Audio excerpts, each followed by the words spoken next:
Perkenalkan, nama saya Hendra Setiawan dari Fakultas Ekonomi dan Bisnis Islam, jurusan Ilmu Ekonomi, dengan nomor induk mahasiswa 903117048. Baik teman-teman, pada kesempatan kali ini saya akan membahas tentang teori struktural dependensia. Teori struktural dependensia ini muncul pada tahun 1990-an dari peneliti Komisi Ekonomi untuk Amerika Latin dan Karibia. Salah satu penulis yang paling representatif adalah yaitu Rolf Prebisch. Poin utama dari Rolf Prebisch adalah untuk menciptakan kondisi pembangunan dalam suatu negara perlu yang pertama yaitu untuk mengontrol nilai tukar moneter, lebih menekankan pemerintah kepada kebijakan fiskal daripada kebijakan moneter. Yang kedua yaitu untuk memungkinkan masuknya modal eksternal mengikuti prioritas yang telah ditetapkan dalam rencana pembangunan nasional. Dan yang ketiga yaitu mengembangkan pelayanan sosial dari pemerintah yang lebih efektif, terutama pada sektor yang kurang mampu, guna menciptakan kondisi sektor-sektor yang lebih kompetitif. Nah, selanjutnya saya akan menyebutkan siapa-siapa sajakah tokoh-tokoh yang terlibat di dalam teori struktural dependensia ini. Yang pertama ada Andre Gandor Prank, yang kedua Rolf Prebisch, yang ketiga Teotonio dos Santos, yang keempat ada Paul Baran, yang kelima Cardozo, yang keenam Adalberto Torres Rivas, dan yang ketujuh yaitu Samir Amin. Nah, selanjutnya kita akan membahas lebih dalam mengenai tentang teori dependensi atau teori ketergantungan. Nah, teori ketergantungan ini membahas tentang hubungan saling ketergantungan antara negara maju dan negara berkembang. Manakah yang lebih diuntungkan dan manakah yang lebih dirugikan? Nah, selanjutnya kita akan membahas ada teori yang tidak sependapat dengan teori struktural, yaitu teori modernisasi. Nah, teori modernisasi di sini mengatakan bahwa keterbelakangan suatu negara diakibatkan karena negara tersebut lambat memodernkan dirinya. Dan yang kedua yaitu ada teori struktural. Teori struktural mengatakan bahwa keterbelakangan suatu negara diakibatkan karena adanya eksploitasi dari negara-negara yang lebih maju. Baik, selanjutnya yaitu kita akan membahas tentang tokoh-tokoh teori dependensia ini. Nah, yang pertama itu ada Rolf Prebisch. Rolf Prebisch di sini menekankan tentang pembagian kerja. Nah, teori kritik tentang pembagian kerja secara internasional menurut Rolf Prebisch diklasifikasikan menjadi dua bagian. Yang pertama itu negara pusat atau negara industri, yang kedua itu negara pinggiran atau negara pertanian.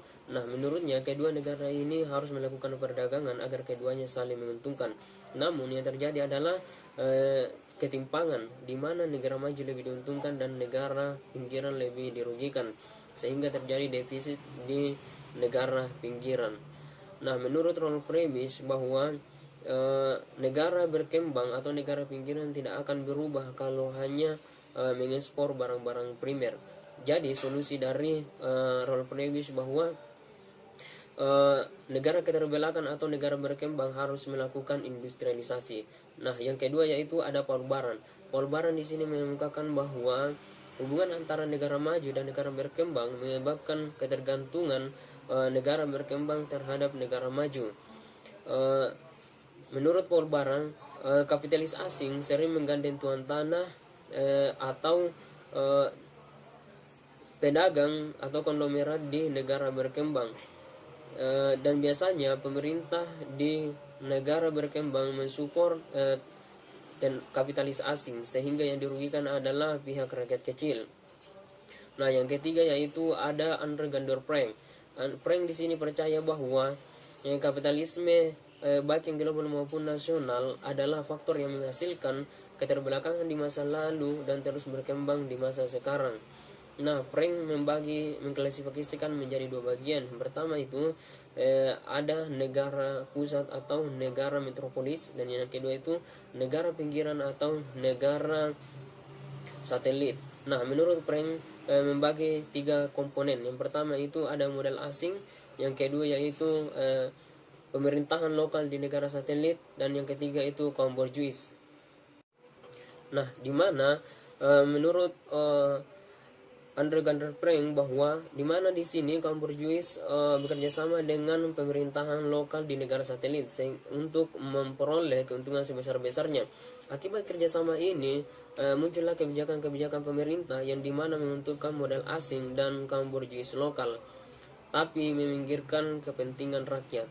Nah, seluruh keuntungan dan pertumbuhan ekonomi akan keluar dan diserap oleh modal asing. Baik, selanjutnya itu ada Teotonio dos Santos. Teotonio dos Santos di sini mengatakan bahwa ada istilah ketergantungan tidak setara. Nah, ketergantungannya tidak setara yang dia maksud bahwa apabila negara-negara metropolis mengalami perkembangan, maka negara satelit juga ikut berkembang. Apabila negara-negara metropolis mengalami guncangan, maka negara-negara satelit juga ikut tergoncang. Namun apabila negara-negara satelit tergoncang, tidak membawa dampak yang besar bagi negara-negara metropolis. Nah, selanjutnya menurut Teotonio dos Santos ada 3 ketergantungan. Yang pertama itu ketergantungan kolonial, yang kedua ketergantungan finansial industri, dan ketergantungan teknologi industri. Nah, menurut Teotonio dos Santos, dasar ketergantungan negara-negara berkembang adalah berasal dari produksi teknologi industri, bukan dari ikatan finansial hingga monopoli dari negara-negara inti. Sekian dan terima kasih. Assalamualaikum warahmatullahi wabarakatuh.